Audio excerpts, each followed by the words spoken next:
Educação à distância, mudando realidades.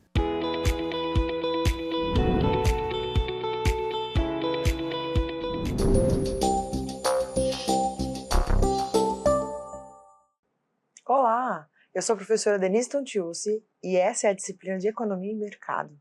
Nas aulas de hoje nós vamos falar sobre como a economia funciona. Eu estou aqui no estúdio do IFRO, no campus Porto Velho, Zona Norte.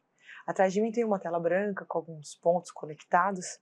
Em letras verdes está escrito EAD, Mudando Realidades. No canto da tela existe acompanhamento da interpretação em Libras. O sinal que me identifica na comunidade surda é esse aqui. E agora eu vou fazer minha audiodescrição. Eu sou uma mulher branca, alta, e estou usando uma roupa social clara. Vamos para a aula? Nessa aula, então, a gente vai falar um pouco sobre a relação importante que existe entre alguns fatores da economia. Vamos entender um pouquinho melhor sobre como a economia funciona de verdade. A gente vai ver aqui que o conteúdo de hoje são os 10 princípios da economia. Os princípios que nós vamos abordar na aula de hoje é o princípio número 8, 9 e o 10. O princípio número 8 fala sobre o padrão de vida de um país e a gente vai explicar que ele depende da sua capacidade de produzir bens e serviços. O princípio número 9 fala sobre os preços e como ele se comporta quando o governo emite muita moeda. Por fim, no princípio 10, a gente vai falar sobre o trade-off de curto prazo que a sociedade enfrenta entre inflação e desemprego. O objetivo aqui é relacionar produção, inflação e desemprego para interpretar como funcionamento da economia.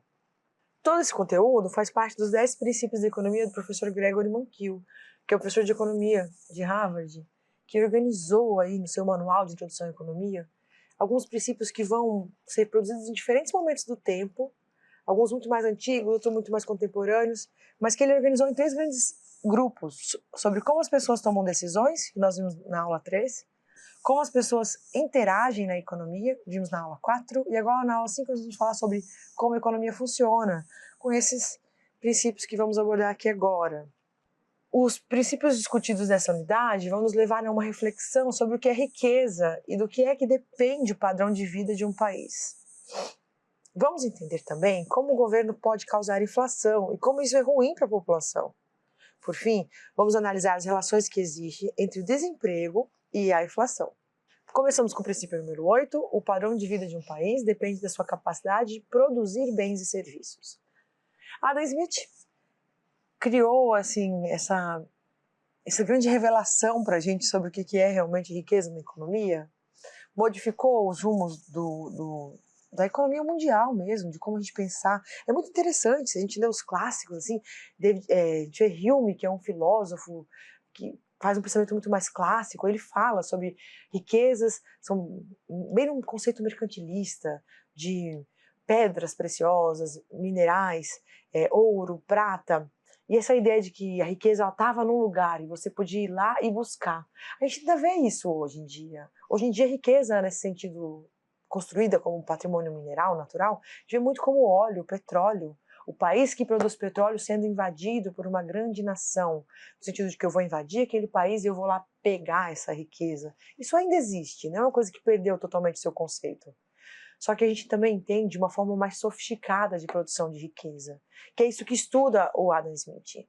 A produção da riqueza pela organização da economia, organização dos fatores produtivos, para que a gente tenha um bom ambiente de negócios, para que as empresas e as pessoas produzam bens e serviços.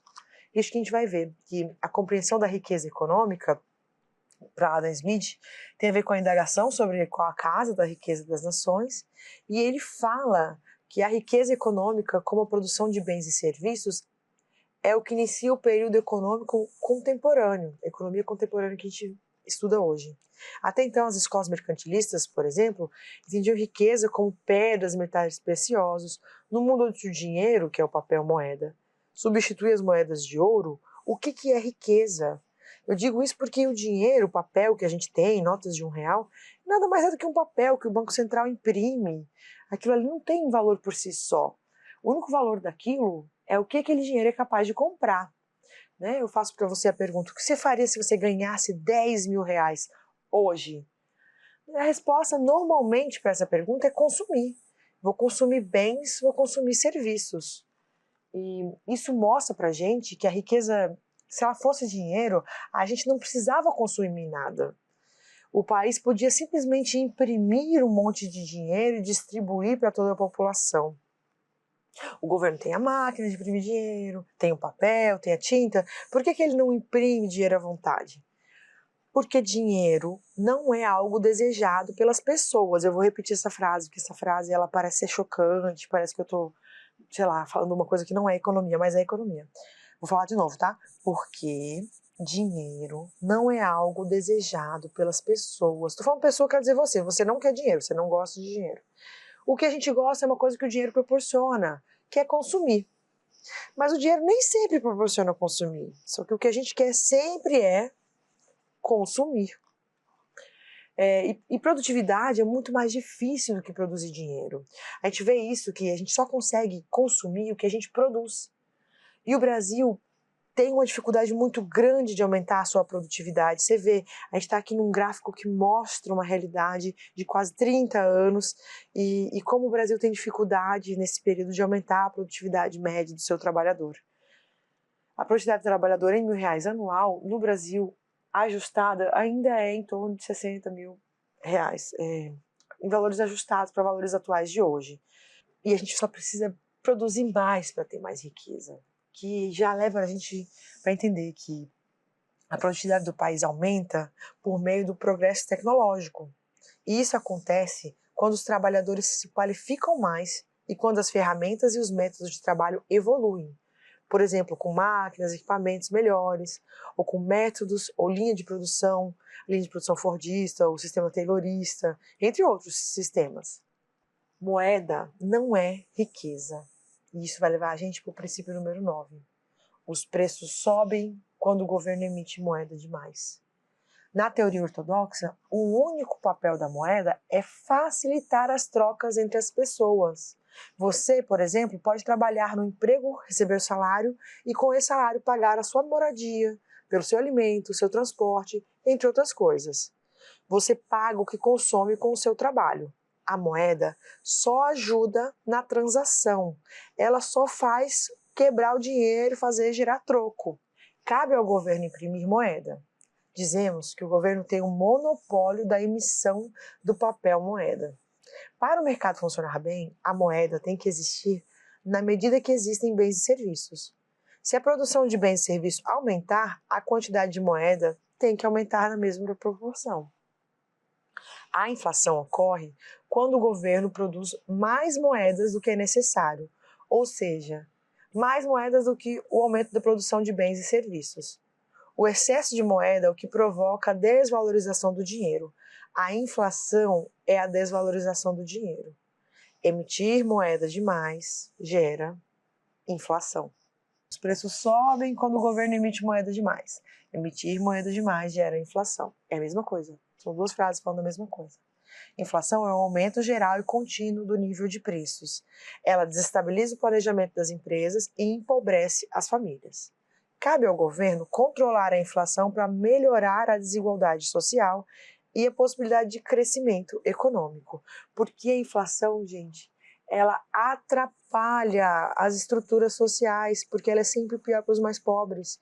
O empresário e o governo eles conseguem escapar um pouco dos efeitos maléficos da inflação. Não muito, mas um pouco.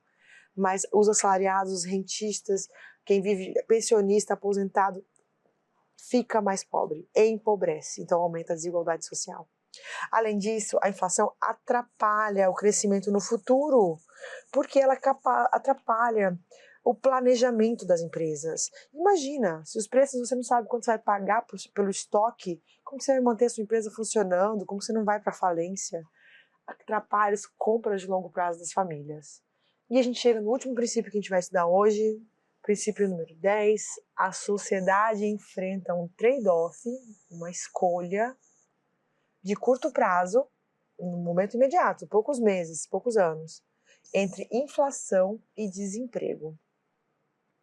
Vimos no princípio 9 que a inflação empobrece ainda mais os mais pobres e atrapalha o planejamento das empresas, comprometendo assim o crescimento econômico.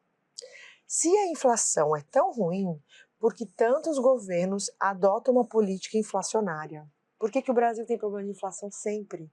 Por que a inflação é um problema que vem na década de 60, 70, 80, 90? Por que ela ainda é um problema? Por que países do mundo enfrentam a inflação como um problema? Porque os governos agem dessa forma, porque estão sendo populistas. No curto prazo, a inflação reduz o desemprego. A inflação, ela é, como eu falei, o excesso de moeda na economia. Como que o governo coloca essa moeda? Pode ser por várias estratégias, contratando pessoas, contratando empresas, gastando, fazendo empréstimos, concedendo linhas de crédito, né? Quando o governo faz isso, a gente nem sempre percebe que não tem mais tantos bens e serviços novos assim para ser consumido. A gente não tem uma percepção tão imediata de que só está tendo mais dinheiro circulando. Então, muitas vezes a gente acaba acreditando que a economia está positiva, ela está fluindo, ela está crescendo. Isso faz com que as pessoas gastem mais. Mas também faz com que as pessoas contratem mais pessoas nesses gastos. Parte do gasto das empresas é contratar funcionários. E isso diminui o desemprego. Então, a inflação, no primeiro momento, gera um ambiente positivo que diminui o desemprego. A gente sabe disso.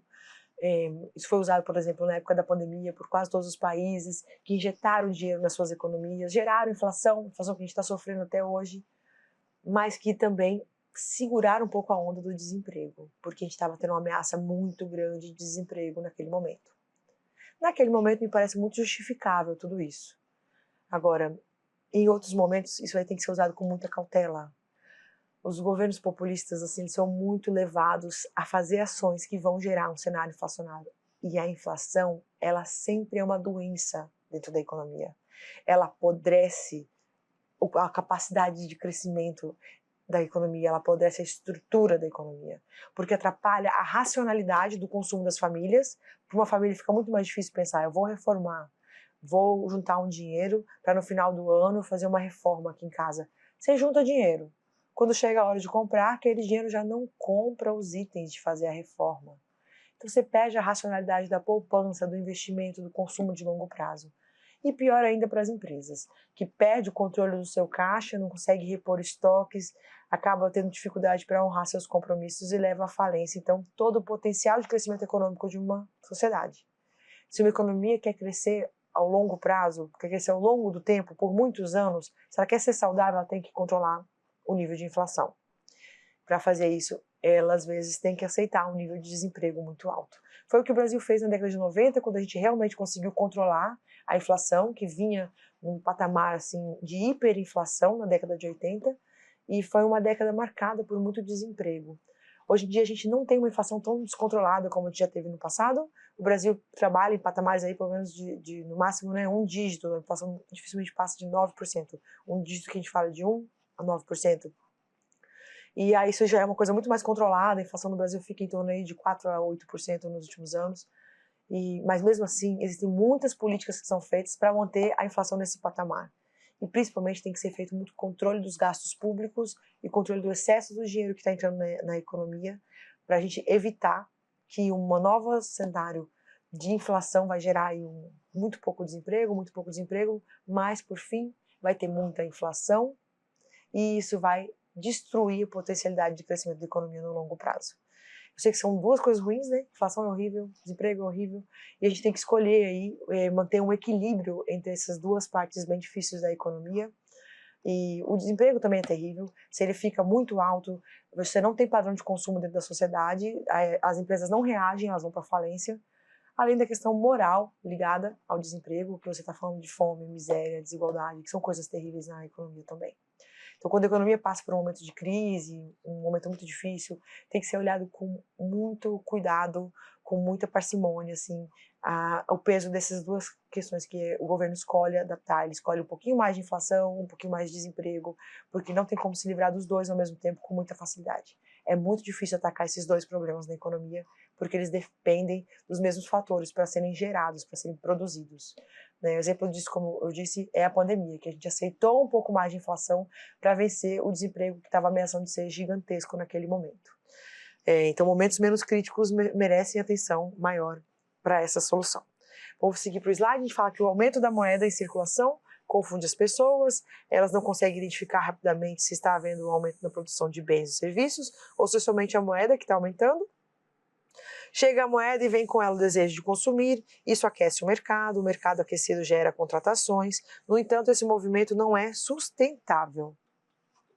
Quando o mercado sente que mais pessoas estão buscando consumir, mas não existe um produto, bem ou serviço, para entregar para as pessoas, ocorre uma correção do preço. O preço sobe.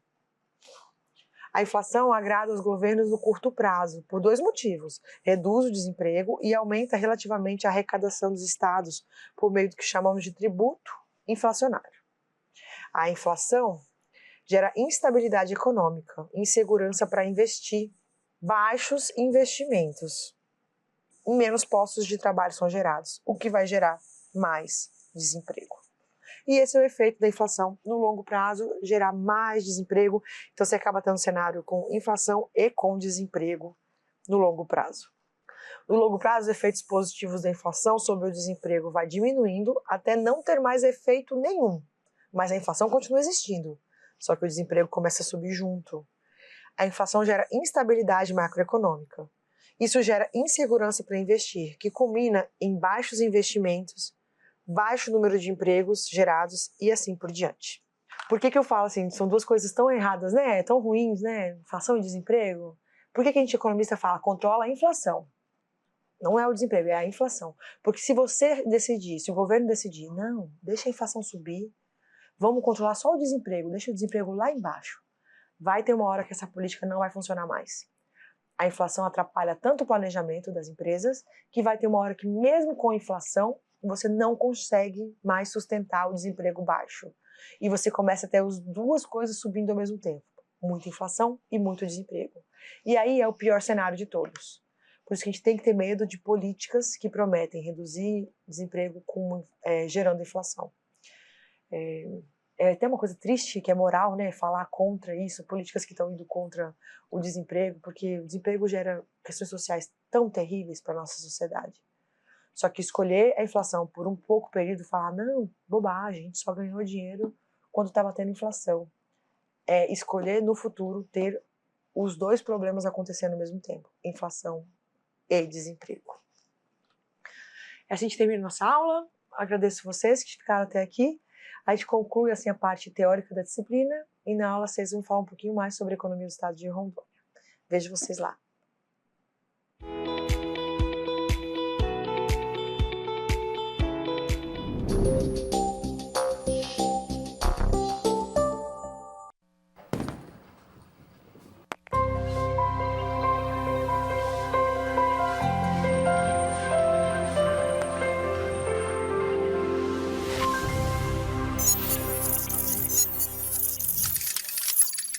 Educação à distância, mudando realidades.